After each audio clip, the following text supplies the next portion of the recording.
Bahasan selanjutnya adalah mengenai etika dan teknologi informasi.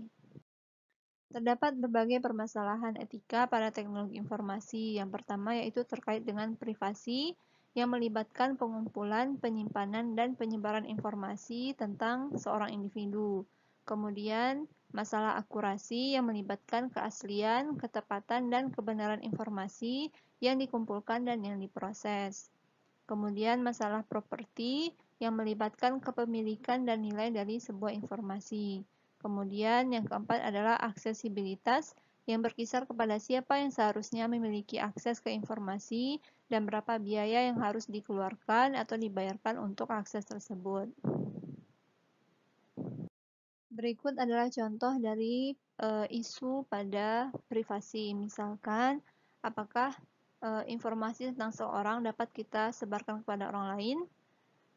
Contoh yang lainnya misalnya jenis pengawasan seperti apakah yang dapat diberikan kepada seorang pegawai, kemudian jenis informasi personal apa sajakah yang bisa kita simpan sendiri atau yang akan kita berikan kepada orang lain, kemudian jenis informasi individual seperti apakah yang dapat disimpan di dalam database dan seberapa amankah database tersebut disimpan.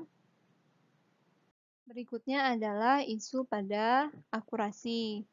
Misalnya, siapakah yang bertanggung jawab terhadap autentifikasi, akurasi pada informasi yang telah dikumpulkan, kemudian bagaimanakah kita mengetahui bahwa informasi yang telah diproses tersebut, apakah diproses dengan benar, kemudian dipresentasikan pada user yang benar, kemudian bagaimanakah kita mengetahui, memastikan bahwa error yang ada pada database, pada data transmisi, dan pada pemrosesan data tersebut merupakan sesuatu yang bukan intensional atau yang disengaja.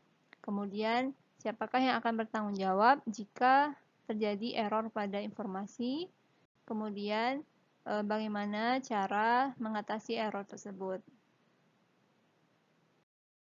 Berikutnya adalah mengenai property issue. Misalkan pertanyaannya adalah siapakah yang akan memiliki informasi, kemudian apakah informasi tersebut memiliki harga, kemudian bagaimana kita harus menghandle piracy software, kemudian di bawah kondisi apa sajakah sebuah database bisa kita miliki, kemudian apakah komputer perusahaan bisa digunakan untuk tujuan privasi, tujuan pribadi, kemudian bagaimanakah seorang expert atau ahli berkontribusi untuk menciptakan sebuah expert system, kemudian bagaimanakah akses pada informasi akan dialokasikan.